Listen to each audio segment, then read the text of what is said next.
Sabe, irmãos, ontem, no dia 31 de outubro do ano de 1517, foi o dia, foi escolhido, né, como o dia da Reforma Protestante, né? E hoje pode até parecer que vai ficar meio com cara de ensino, mas eu quero dizer para você que o Espírito Santo vai falar com você. Porque eu tenho certeza que o que aconteceu nesse dia foi um movimento, foi algo inspirado por Deus como resgate da sua igreja, faz parte do projeto de Deus para nós. E é importante que nós saibamos dessas verdades, daquilo que aconteceu, para que nós não venhamos a cair no erro, né? Porque você sabe que o diabo ele tenta fazer com a igreja é afastá-la da verdade, afastá-la de Deus. E é interessante que isso não é algo escancarado, né? O diabo ele não bate de frente com a igreja. O diabo ele tenta fazer desviar aquela coisa milimétrica, né? Não, vamos desviar só um pouquinho da verdade, né? Você sabe, se você pegar um avião lá no Brasil com destino a Miami, se você mudar 1 grau na rota dele, você vai parar num lugar totalmente diferente. Você vai atravessar o oceano, você vai parar lá na Europa. Se você mudar 1 único grau, porque diferente de nós que somos muito imediatistas, né? Você sabe, o diabo, se ele puder ter uma qualidade, é a persistência e a paciência. Então, você sabe, você vê, foram alguns pequenos detalhes que ele tentou infiltrar na doutrina da igreja, que ao longo dos anos iriam produzir algo totalmente diferente. E é isso que eu vou explicar para você, para que você saiba, para que você conheça a sua fé, para que você tenha base e confiança naquilo que você está fazendo. Você sabe, irmãos, eu fui criado já dentro de uma família de valores cristãos protestantes, né? Minha família era presbiteriana. Eu desde criancinha frequentava os cultos dominicais, mas a minha vida, eu posso dizer assim, que deslanchou o dia que eu comecei a entender e sentir confiança nas coisas de Deus, né? Eu li a Bíblia, eu tinha fé nas coisas, mas você sabe, uma coisa é você ainda andar tateando, outra é quando você realmente enxerga a verdade e você compreende as coisas. Isso te dá segurança para que você possa avançar. Amém? Hoje em dia ninguém mais usa mapa para viajar, né? Quem é dessa época que não tinha GPS, guia 4 rodas? Aí o que acontecia? Ele tinha os pontos, né? Você ia de uma cidade a outra, mas aí ele botava assim: 28 quilômetros tem um posto da PRF. Aí você ia contando ali no seu quilômetro para ver se você estava na rota certa, né? Mas aí às vezes acontecia de você começar a achar que você está na estrada errada. Já aconteceu isso com alguém? Qual que é a primeira coisa que a gente faz quando a gente acha que está na... Mas você não tem certeza ainda, você está na dúvida, será que é por aqui mesmo? A primeira coisa, você tira o pé do acelerador. Você estava andando a 100 por hora, você já tira o pé, né? Porque se estiver errado, pelo menos você não vai muito longe. Você sabe, a segurança, ela é extremamente importante para que a gente possa avançar. Se você ainda está pisando num terreno onde você não tem certeza absoluta, se você não tem plena convicção do que você está fazendo, você pode até avançar, mas você vai ficar patinando, porque você não tem ainda a convicção. Então é importante a gente entender as coisas, né? Lembra que nós estudamos a igreja de Atos aqui? Qual que era a fórmula deles? Eles perseveravam na doutrina dos apóstolos e na comunhão. Por isso é importante a doutrina, por isso é importante a gente entender. Amém, irmãos? Amém. Irmãos, estão comigo aqui? Bem, então, só para que você entenda um pouquinho da história da igreja, eu vou contextualizar para chegar até aqui, nesse ano de 1517. Jesus Cristo, a igreja como nós a conhecemos hoje, ela só passou a existir depois que Jesus Cristo morreu. A Bíblia fala que da mesma forma que Eva foi tirada de Adão, a igreja foi tirada de Jesus Cristo. Então veja, a igreja passa a existir quando Jesus Cristo morre e ressuscita. Ele aparece para os seus discípulos E ali começa a igreja que está lá no livro de Atos, talvez seja o retrato mais excelente da igreja que Jesus Cristo deixou, estabeleceu, o nosso modelo de igreja, tanto que a nossa maneira de ser igreja é baseado nessa igreja estabelecida pelos apóstolos. Mas você sabe, naquela época Roma dominava o mundo inteiro, né? Inclusive ali onde os judeus estavam, né? Eles estavam sob o domínio romano. E os imperadores de Roma, né? Eles se viam como parte da divindade. Então o imperador, ele não era apenas um chefe de governo, ele era a própria personificação de Deus, né? Você vê os faraós, né? Os faraós é essa figura que se mistura entre o governante e o Deus na terra, né? Então veja, a religião, a igreja fundada por Jesus Cristo era um tremendo desafio para Roma, porque desafiava o imperador.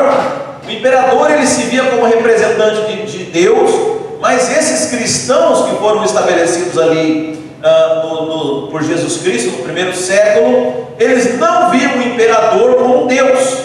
Eles tinham o seu Deus, eles cultuavam ao nosso Deus, eles criam na ressurreição de Jesus Cristo.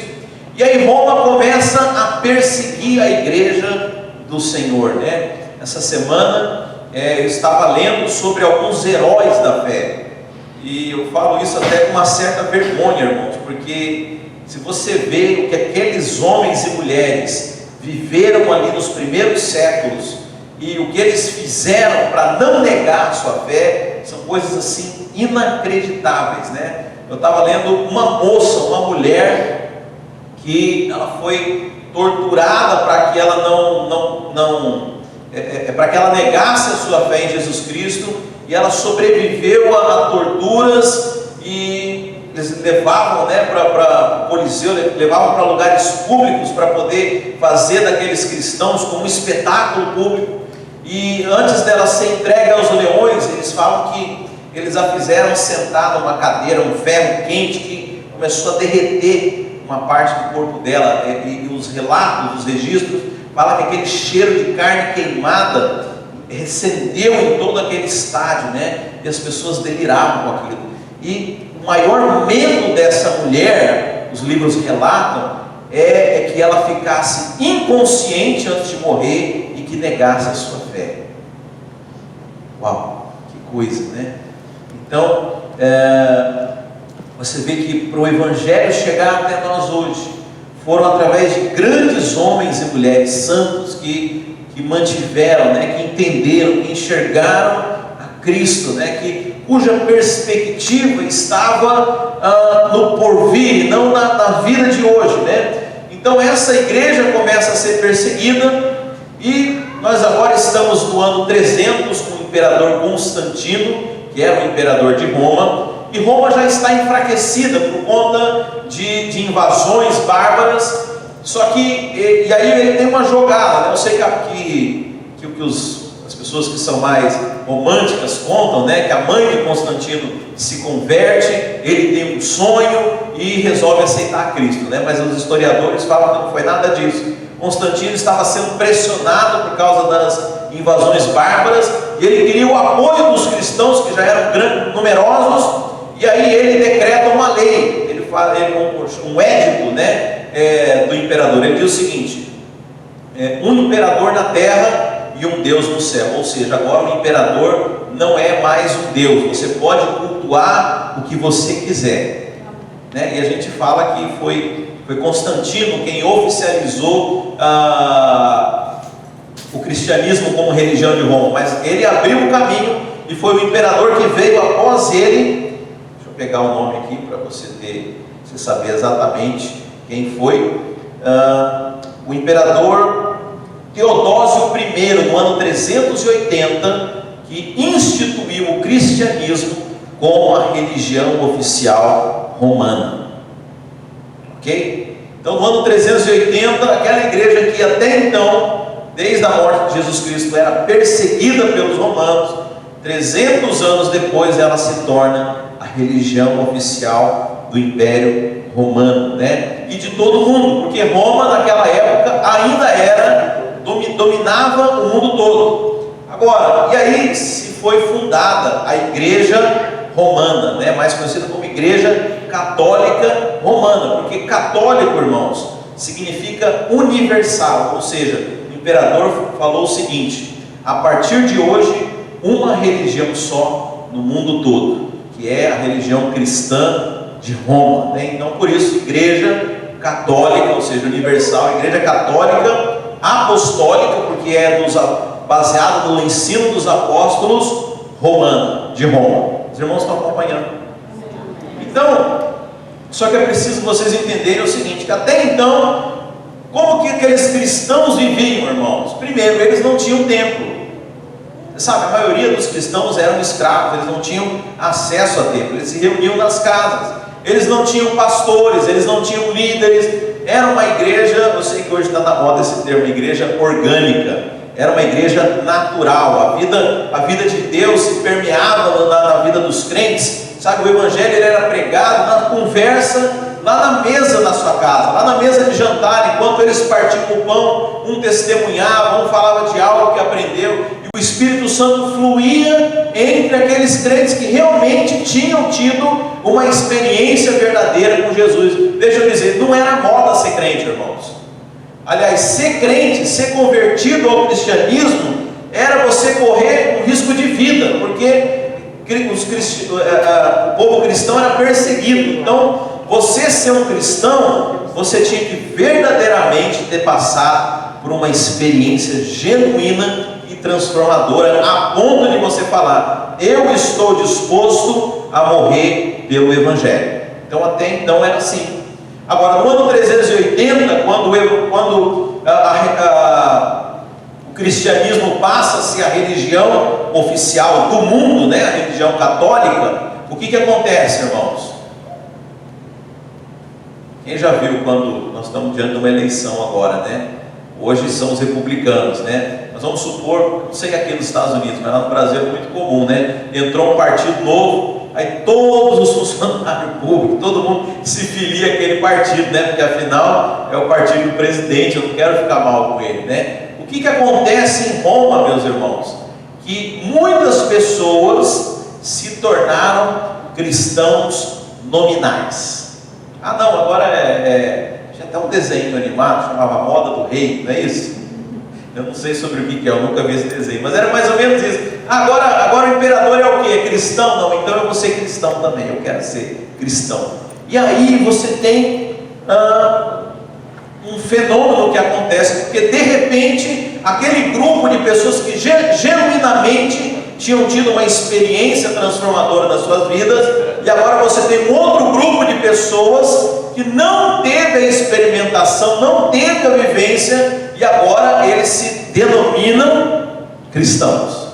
Então você tem cristão A e cristão B, dois tipos de cristãos misturados. E pior ainda, eles tinham templos que eram templos pagãos, templos onde eles faziam rituais a deuses, a outros deuses, e agora, como o Estado se tornou cristão, o que eles fizeram? Demitiram aquele sacerdote pagão, ou então deram um braço para o sacerdote: ó, agora você aprende cristianismo, você vai virar agora um líder cristão, né? E aqueles templos que até então, até no domingo da semana anterior, faziam coisas, rituais satânicos, rituais a outros deuses, passaram a servir ao culto cristão.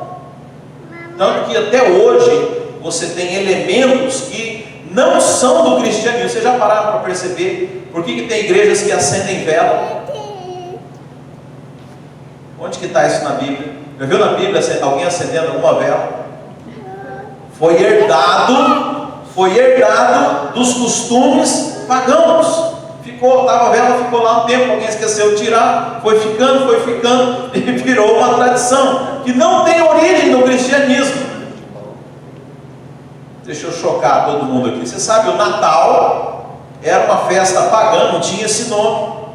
Era uma outra comemoração pagã, não tinha nada a ver com o cristianismo. E eles falavam: mas agora já era feriado mesmo, já tinha programado descer para a praia, o que nós vamos fazer? Não, agora vamos inventar então que é um feriado cristão. e aí colocaram que era o nascimento de Jesus. Mas na verdade não tinha nada a ver com o Natal que nós conhecemos hoje. Então assim foi, irmãos. Na verdade eles pegaram aquele culto pagão, aquela religião demoníaca, e colocaram o cristianismo em cima dela. Amoldaram, misturaram, né? Fizeram essa mistura, né? Você tem uma ideia, o Halloween era também uma festa, era o ano novo do povo celta, né? Que é um povo ligado a bruxarias, a rituais satânicos, e o ano novo deles começa no dia 1º de novembro. Então era a festa do ano novo, em que eles acreditavam que os espíritos dos mortos saíam e andavam entre eles nesse primeiro ano, do primeiro dia do ano. E aí eles tinham que fazer essas máscaras, né, essas coisas de monstro, para espantar os espíritos, né? Coisa mais contrassenso, né? Se eu fosse um monstro, eu ia ver outro monstro aí que eu ia falar, que legal, aí que eu ia vir, né? Não, mas a ideia deles era espantar o fantasma com essas máscaras. E aí, como que a igreja faz, a igreja romana? Fala, mas e agora? O que nós vamos fazer? Não, tinha o feriado dos mortos, do dia dos mortos, né? Do dia de todos os santos, que até no Brasil eu acho que é o dia 2, o dia de finados. E eles falaram, então vamos fazer o feriado, a festa da véspera do dia dos mortos, né? O Hallows de santo, de Holy, né? De Hallows Eve, né? A véspera do dia de todos os santos. E aí Halloween virou Halloween. Então veja, há esse sincretismo religioso. Então no ano 380 a igreja do Senhor, ela começa, lembra que eu falei para vocês daquele 1 grau? 1 grau, que se a gente mudasse na rota de um avião, ele ia chegar em outro lugar. Então esse 1 grau começou, posso dizer para você, no ano 380, quando o cristianismo se torna a religião oficial de Roma, né? Onde é fundada essa igreja que o imperador estabeleceu ali. E você sabe, os anos foram se passando e esses costumes foram tomando lugar na igreja, né? Agora é claro, irmãos, preste atenção, é claro que dentro dessa igreja católica misturada, sempre houveram as pessoas que realmente tinham sinceridade de servir a Deus, né? Se você pega, por exemplo, os escritos de Santo Agostinho, você vê cristianismo genuíno, você vê alguém movido pelo Espírito, você vê pessoas realmente que tinham Deus e tinham mover do Espírito, porque só existia aquela igreja. Se você pega muitos padres, muitos santos homens de Deus que realmente tinham sinceridade naquele povo, mas eu quero dizer, era uma minoria. Porque essa minoria sempre foi o cristianismo, sempre foi a minoria. Mas por esse tempo, como única igreja, ele se tornou a maioria. E aí, irmãos, nós temos Martinho Lutero. Martinho Lutero era um padre católico. Mas eu quero dizer que não é apenas Martinho Lutero, mas naquela época haviam outros homens de Deus. Havia João Calvino, havia Jerônimo Savonarola na Itália, havia outros homens de Deus, mas talvez Martinho Lutero ficou como o mais conhecido deles, né? Por exemplo, eu estava curiosamente uns tempos atrás pesquisando sobre quem inventou o avião, né? Porque essa é a grande briga de nós brasileiros com os americanos, né? Uns falam que foi Santos Dumont e outros falam que foram os irmãos Wright, né? White. Como que é o nome dos irmãos?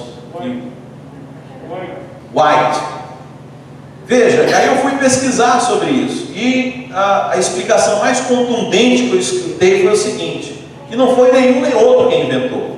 Eles na verdade só reuniram uma série de inventos e coisas que na mesa foram várias pessoas, um que tinha desenvolvido um modelo de aerodinâmica, outro de propulsão, outro disso, outro daquilo, e você não pode atribuir uma invenção tão complexa a uma única pessoa. Então, da mesma forma, Martinho Lutero, talvez ele representa a voz de todos esses santos homens de Deus que o Espírito Santo começou a falar nesse ano de 1500. Agora, o que acontecia nesse ano de 1500?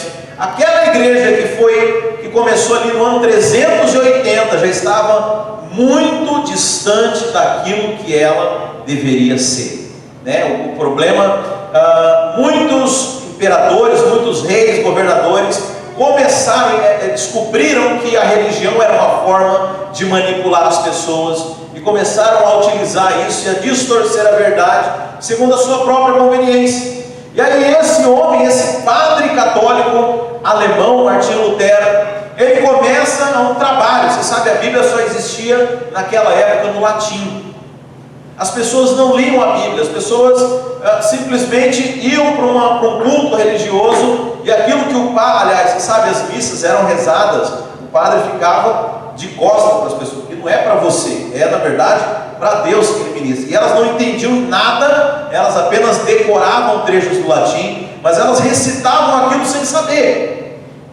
E aí Martinho Lutero, olha como Deus consegue convergir todas as coisas. Na mesma época, Gutenberg começa a inventar a prensa, porque até então, para que você pudesse replicar um livro, você tinha que copiar ele à mão.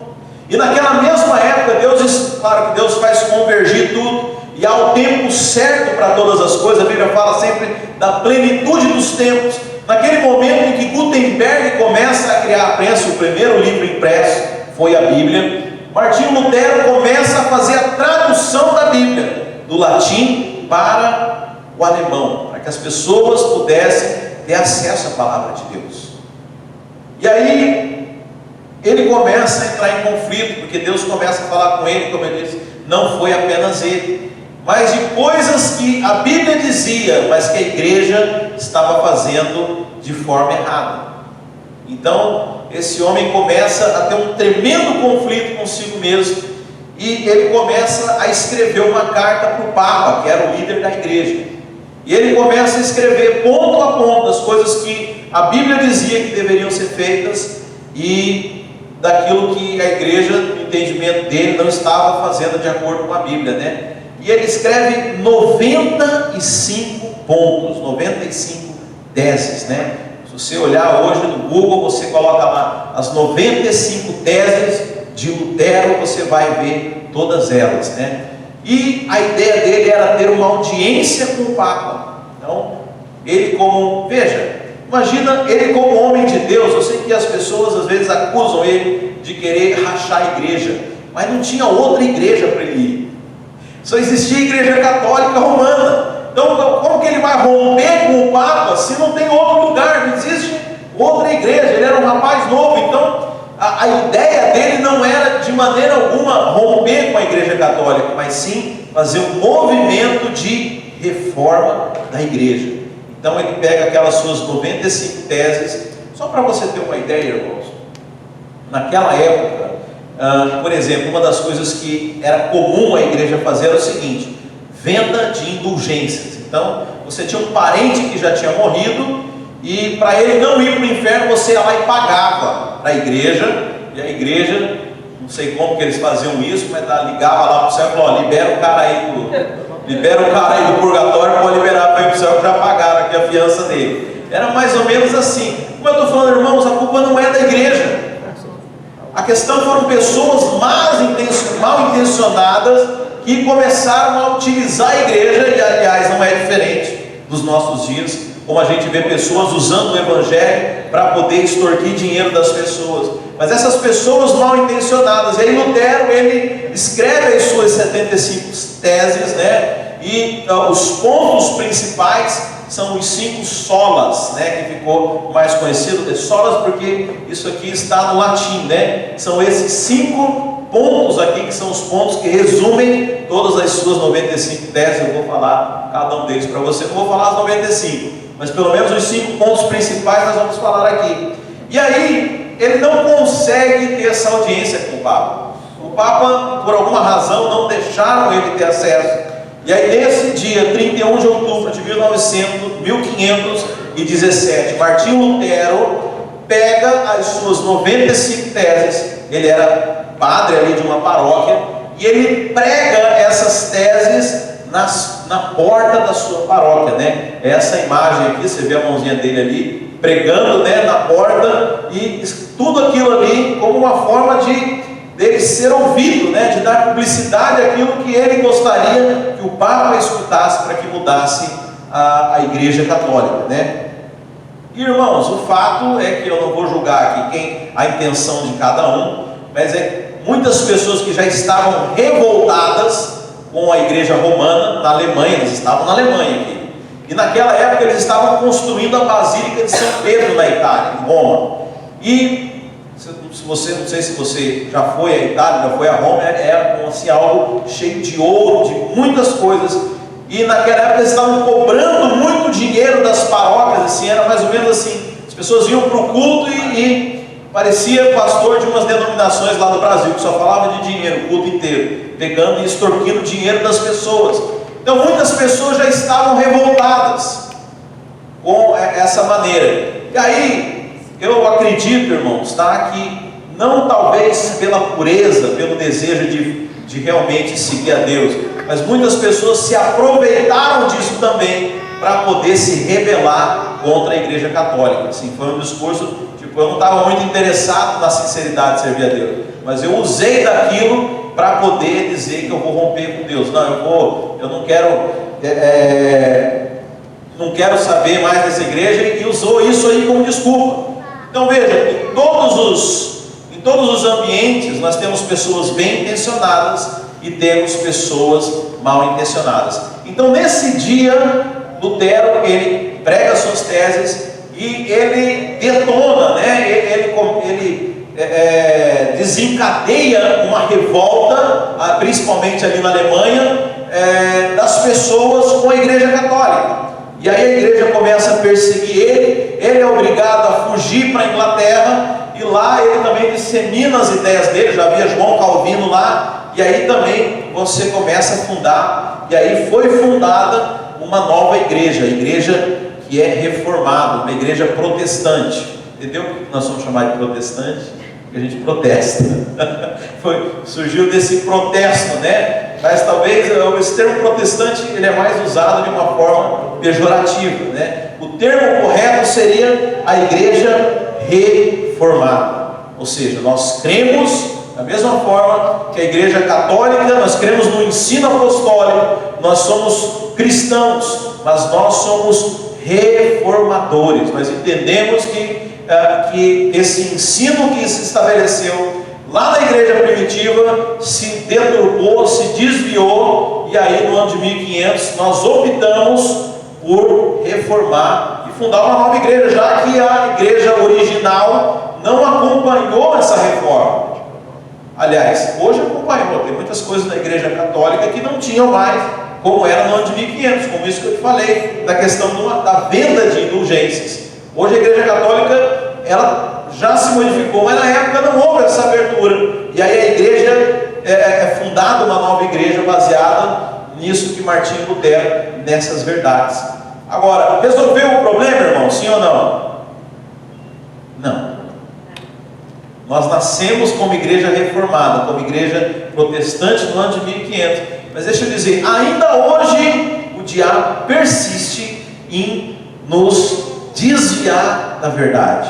Por isso que eu falei para você, é importante que a gente volte a esses fundamentos aqui e jamais possamos se distanciar dele, porque a ideia do diabo, assim como ele fez com a igreja original, com a igreja romana, é pegar o protestantismo. Infelizmente, muitas igrejas hoje já se afastaram dessa verdade, e se afastam porque não conhecem a sua própria história. Se ouvisse isso aqui, às vezes eu converso com algumas pessoas que são crentes, que conhecem a palavra, que têm um conhecimento bíblico, fala cada besteira. Eu falo, escuta, você não conhece as teses de Lutero, parece algo tão elementar, tão básico, mas que muitas igrejas hoje ignoram, estão tomando o mesmo caminho.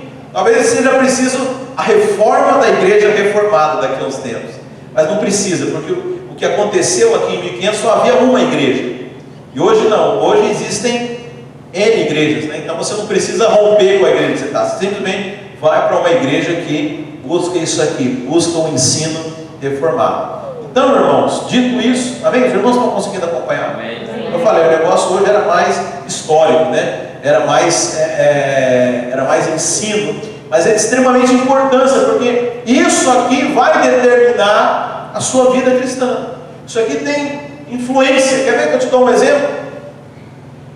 de como que esses aparentemente detalhes que não são tão importantes, eles influem, né? Eu estava lendo, por exemplo, uma tese de doutorado de um pastor, que ele estava dizendo o seguinte: os países de influência protestante e os países de influência latina, da cultura católica, a diferença, né? Então, você pega os países de influência latina, né, católica, Itália, Espanha, aí você pega a América Latina inteira, México, Brasil, todos aqueles países de língua hispana, e você compara com os países protestantes, Estados Unidos, Canadá, Inglaterra, Suíça,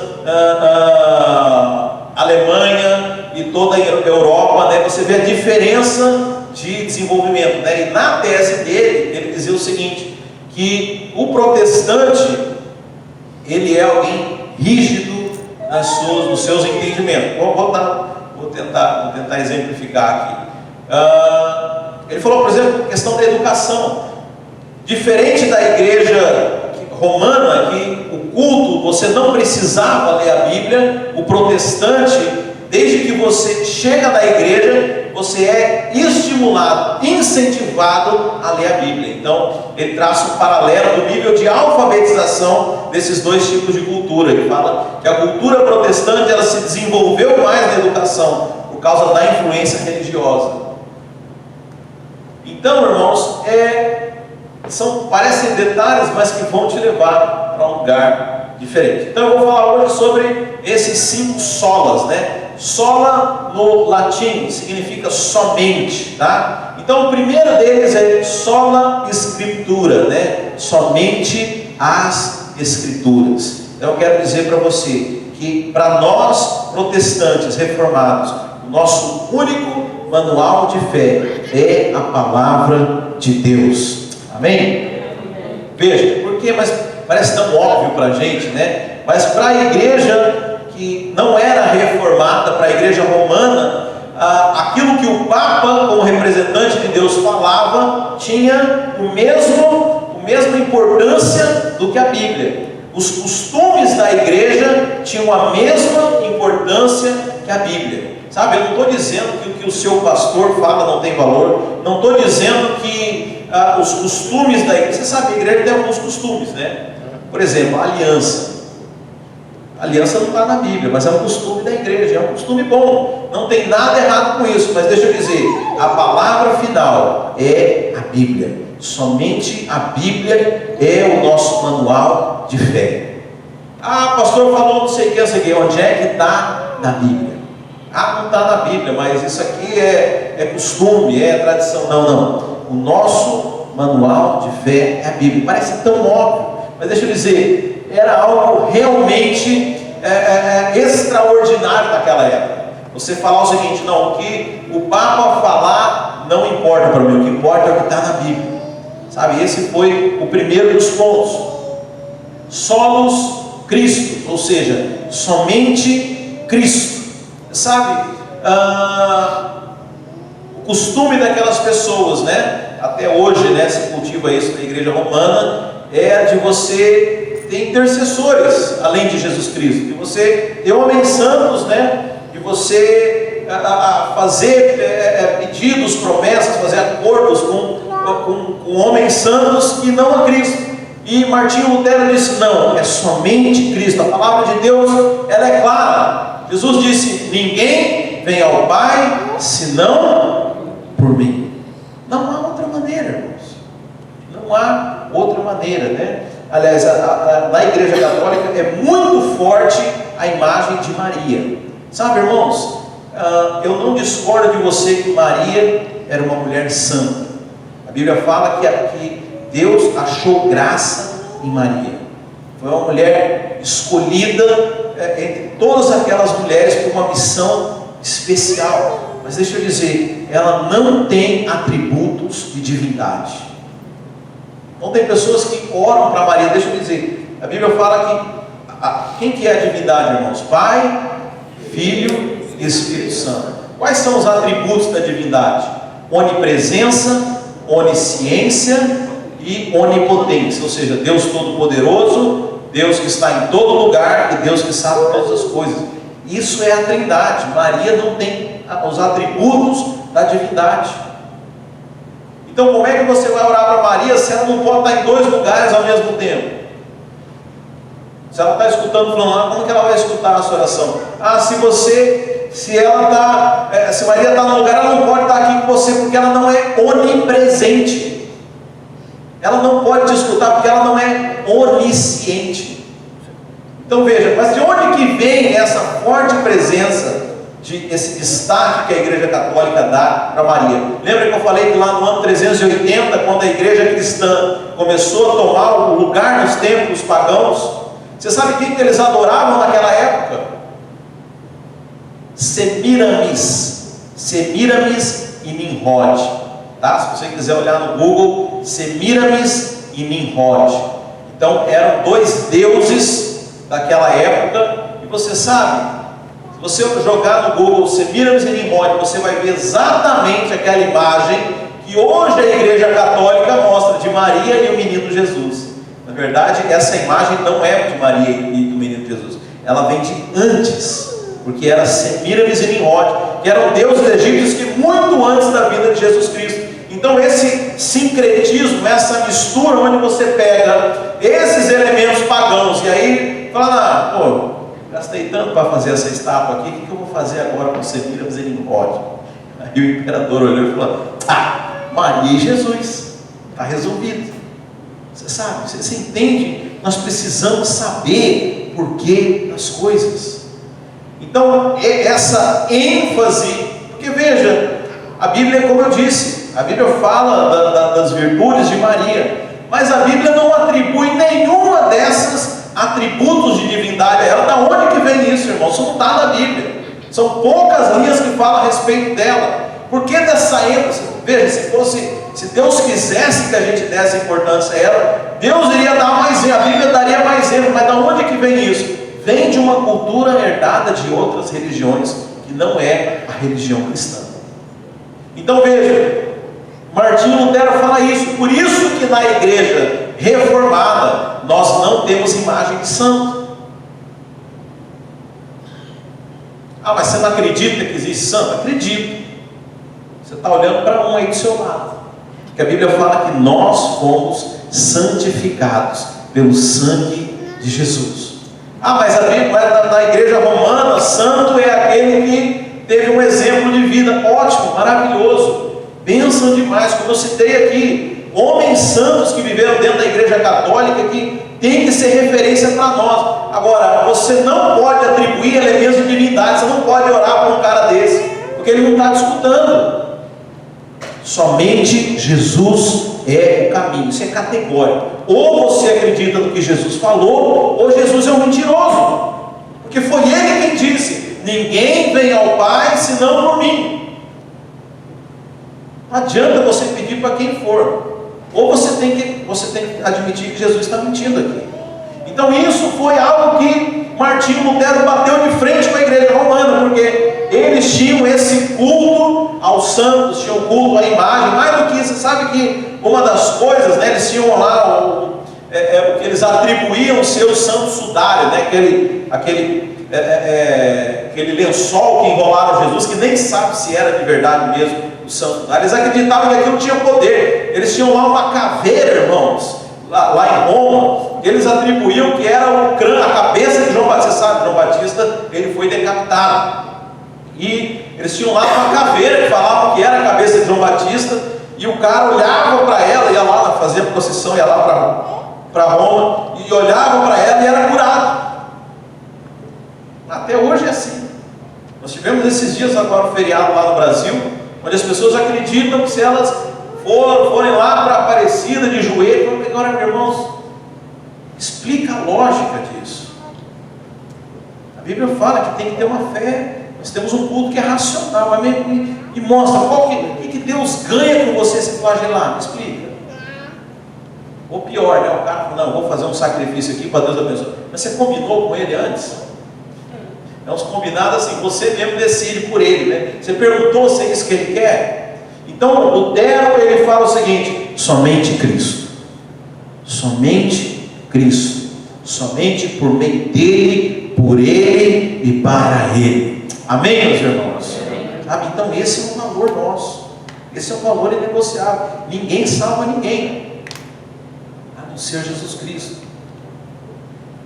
É importante a gente pensar nisso, irmãos, porque eu falei que a igreja reformada, hoje, ela também sofre ataque do diabo para se desviar, de forma muito sutil, porque, veja, é muito difícil para quem está dentro perceber essas coisas. Mas quando você fala assim, ah não, eu vou lá escutar o pregador fulano, que ele tem um dom especial. Ele não tem dom, quem tem dom é o Espírito Santo.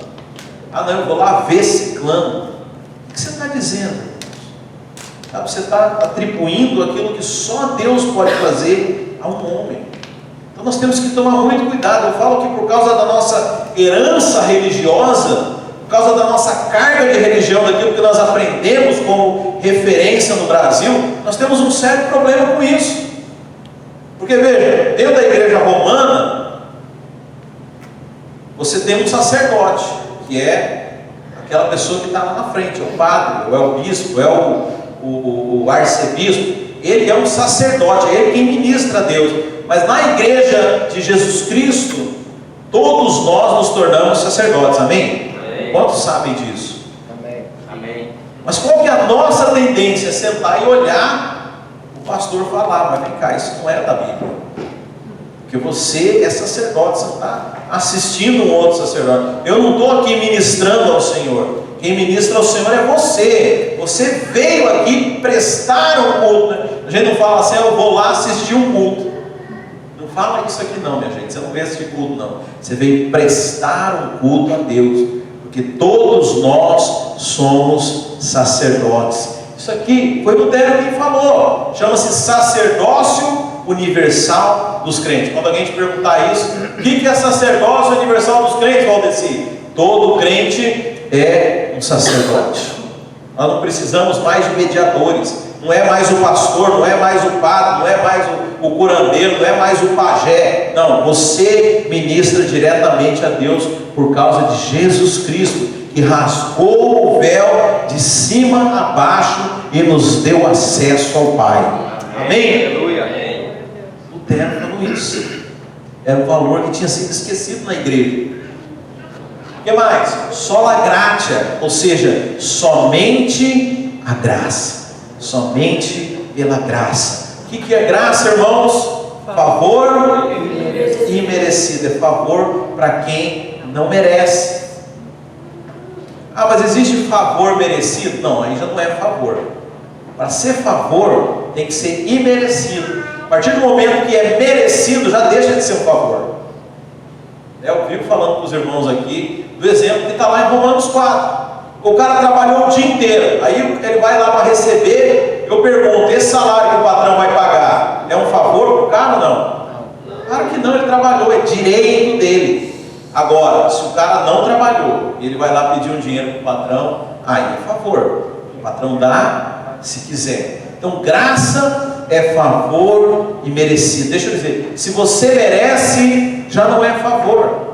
Se você fez por merecer, se você se comportou direitinho, se você é bonzinho, se você é um cheirosinho, bonitinho, que nunca pecou, aí não tem mais favor, aí é pagamento, você mesmo pagou pela sua salvação.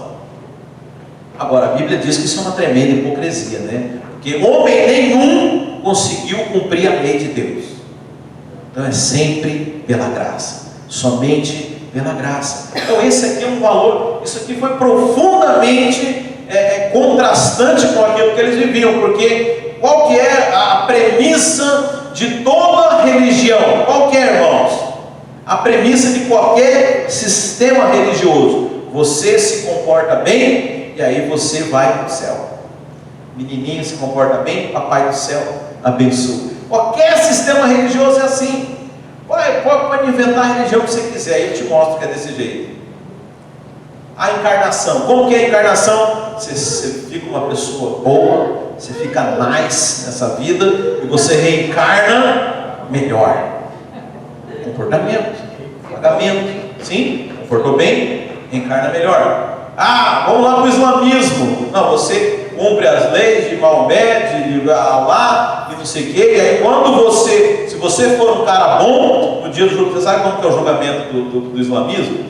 Diz que tem um abismo, tem duas montanhas e um abismo aqui, e a espada de Alá, que é a ponte, né? Aí o cara vai passar daqui para entrar no paraíso. Se ele for gente boa, ele passa. Senão, se não for, bem no meio ali, Alá faz assim, ó, na espada. O cara, cai lá no inferno.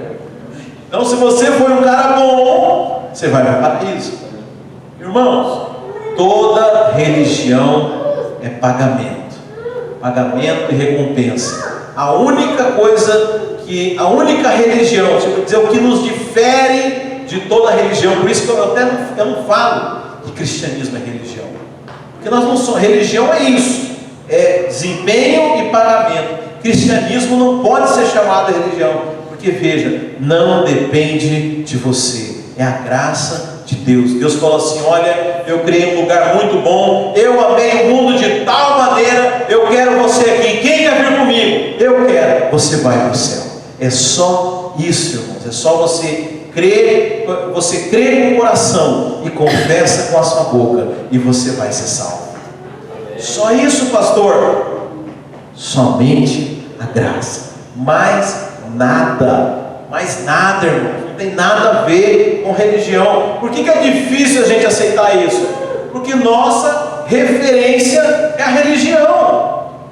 A gente não consegue conceber como que funciona a graça de Deus, porque nossa mentalidade, nós somos moldados com uma mente religiosa, mas é simples assim.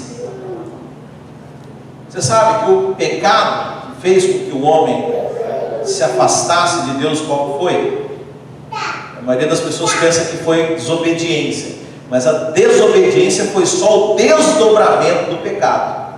Porque Deus falou para Adão o seguinte: olha, o dia que você comer do fruto dessa árvore, você morre. E o que a serpente falou para Eva? É certo que não morrerás. Então o primeiro pecado qual foi? Incredulidade. Não, Deus falou isso. Eu já falou, não, conversa. É verdade, não deve ser verdade isso. Então a desobediência foi só uma consequência do pecado da incredulidade. Mas só porque não acreditou, o homem pecou? Sim. Só porque acreditou, o homem vai ser salvo. Veja, a salvação, aí tem gente que fala assim: mas você está barateando a salvação, né? Não. Eu estou dizendo que a salvação é tão cara, que você jamais teria condições de comprar ela. Mas a boa notícia é que Deus se fez gente, se fez homem, veio e pagou aquilo que você jamais ia dar conta de pagar. Te deu, é um presente, é uma prova de amor, porque Deus nos ama. Por isso que a Bíblia fala: Deus amou o mundo de tal maneira que Ele deu o seu Filho para pagar aquilo que você jamais daria conta de pagar. Então, pelo contrário, eu não estou barateando, eu estou dizendo que é tão caro que você jamais ia dar conta de pagar. Mas a boa notícia do Evangelho é essa: que Jesus veio pagar no seu lugar. Por que nós temos que entender que é somente pela graça? Irmãos, porque é muito fácil você esquecer isso e querer vivendo baseado no seu desempenho. É muito fácil, sabe? Talvez não para a salvação, mas pergunto para você, seja sincero, não precisa falar, não precisa levantar a mão não. Mas quantos de vocês já pensaram: eu quero tanto tal coisa, vou fazer um propósito com Deus, vou me comportar bem, vou deixar de comer isso, vou fazer aquilo para Deus me dar. Sabe, o tempo inteiro nós queremos trocar, nós estamos querendo merecer o amor de Deus. Qual que é o problema disso, irmãos? Pode até funcionar por um tempo, mas vai chegar uma hora que você não vai dar conta, porque é muito caro. É muito caro. Pode servir para você receber uma coisa, mas não para você viver uma vida abundante. Eu pergunto para você: não, vou fazer um jejum para ganhar um carro. Aí o cara jejum 40 dias. Beleza, funcionou para o carro. Mas aí o dia que você quiser ganhar uma casa, que vale 10 vezes mais o carro, você vai ter que jejuar 400 dias. Vai chegar uma hora que a conta não vai dar, você não vai dar conta. Então, irmãos, tudo é pela graça. Quanto à medida que você tiver revelação disso, mais você vai ser alguém abençoado. Sabe por quê? Porque enquanto você se relaciona com Deus desse jeito errado, baseado no mérito, Deus não vai te abençoar. É pesado isso que eu estou falando aqui, né? Mas você sabe por que Deus não vai te dar? Pô, mas Ele já ia dar, agora só porque eu não quero fazer uma coisa Ele não vai dar. Ele não vai dar porque Ele te ama, porque Ele não quer que você se relacione com Ele dessa forma. Vou dar um exemplo aqui. Se meu filho quiser ganhar um brinquedo, ele vai chegar: pai, me dá tal brinquedo. Se eu puder dar, eu vou chegar e vou dar. Agora você imagina se o meu filho falasse: olha pai, eu limpei o meu quarto, eu fui lá, eu engraxei os seus sapatos, você pode me dar um carrinho? Eu falo: não, filho, não é desse jeito que o papai se relaciona com você. Você não precisa fazer essas coisas para poder receber algo de mim, porque você é o meu filho. Você não precisa comprar a minha bondade. Sabe, o tempo inteiro as pessoas querem comprar a bondade de Deus, comprar a Deus. O pior é que elas compram coisas ridículas. Como eu falei aqui, o que Deus ganha com você passando fome? O que Deus ganha com você se flagelando? Sabe, e acha que... sabe o que isso parece? Parece que Deus é um Deus que tem prazer. Deus é um Deus sadista, gosta de ver as pessoas passando mal. Aí eu vou me flagelar aqui, porque Deus vai sentir prazer nisso e vai me dar as coisas. Peraí, gente, isso não tem nada a ver com o nosso Deus. Então é tudo pela graça. Bem, agora, só fique somente pela fé. É pela graça mediante a fé. Uai, pastor, mas não era de graça, não tinha que fazer nada, agora você está dizendo que é pela fé. Deixa eu dizer uma coisa: a graça nos dá, mas a fé é a mão que estende para pegar. Irmãos, estão entendendo? Então é mais ou menos o seguinte: Deus,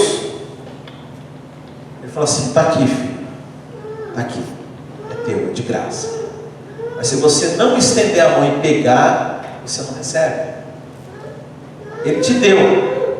É por isso, irmãos, que a Bíblia fala que nós já fomos abençoados em todas as coisas.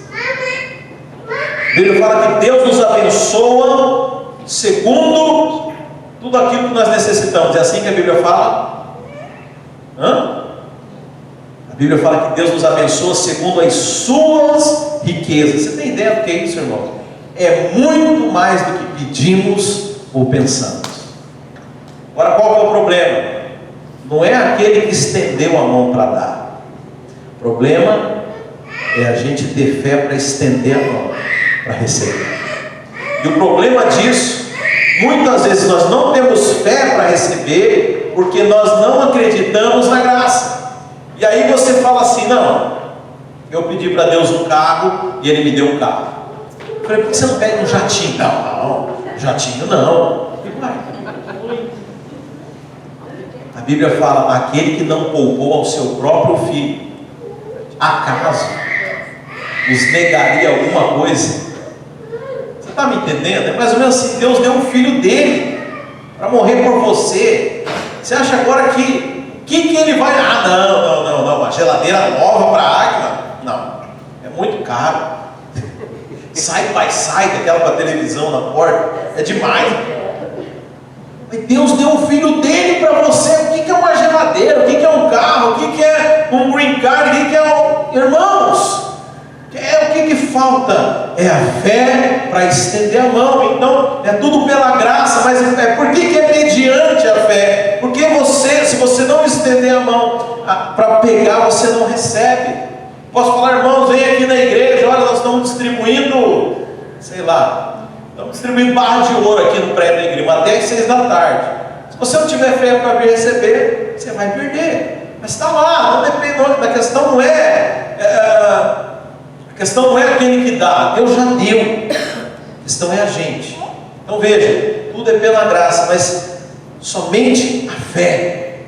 Não é por obras, irmãos. Não depende do que você faz, não depende do que você fez. Não, tem fé, é abençoado.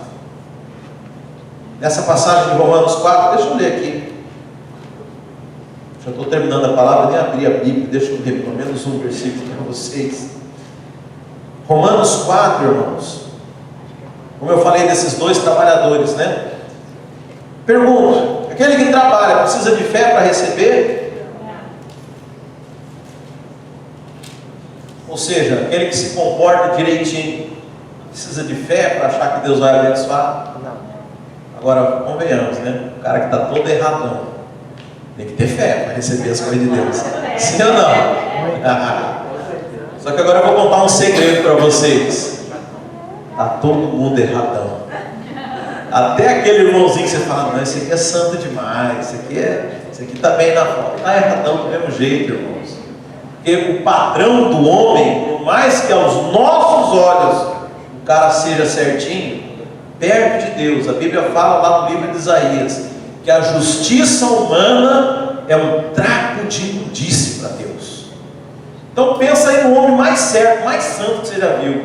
Para Deus, essa justiça dele é trapo de imundície. Então não adianta você se querer relacionar dessa forma. Então, nós somos da fé. Olha o que Romanos 4 fala aqui. No verso 4: ao que trabalha, o salário não é considerado como um favor, e sim como uma dívida. Ou seja, aquele que fez e mereceu não tem favor nenhum, ele tem que receber. Agora olha o que diz o verso 5, aqui somos nós, né, gente? Mas ao que não trabalha, quem que não trabalhou aqui? Eu. Amém, irmãos? Levanta a mão. Nós somos aqueles que não fizeram nada, que não merecem, que não trabalham. Olha o que diz aqui. Mas o que não trabalha, que os irmãos estão achando que é trabalhar, não, aqui está dizendo sobre você ter obras. O que é trabalho aqui? É isso. Não, Deus, jejuei na água, fiquei lá 20 dias, só para o Senhor me dar essa palavra para pregar nessa manhã aqui. Eu já vi pregador falar isso sem vergonha. Não, porque eu jejuei, fui no monte, plantei bananeira, fiz isso, para Deus me dar essa palavra aqui. Parabéns, você é um cara bom demais, né? Eu não faço nada disso, eu abro a boca e Deus me usa. Então veja, mas tem gente que acha que trabalha, mas graças a Deus, nós não somos os que trabalham para receber algo de Deus. Então olha o que diz aqui: mas ao que não trabalha, preste atenção, somos nós. Porém, crê naquele que justifica o ímpio, a sua fé lhe é atribuída como justiça. Ou seja, você é justo, não é porque você trabalhou, não é porque você fez por merecer, não é porque você veio bonitinho e não pega e não vai, não. Você é justo porque você creu e Deus falou: você creu, então você é um justo a partir de hoje. Amém. A Bíblia fala que Abraão creu e isso lhe foi imputado por justiça. Só porque ele creu. Deus chegou para ele: Abraão, vem cá.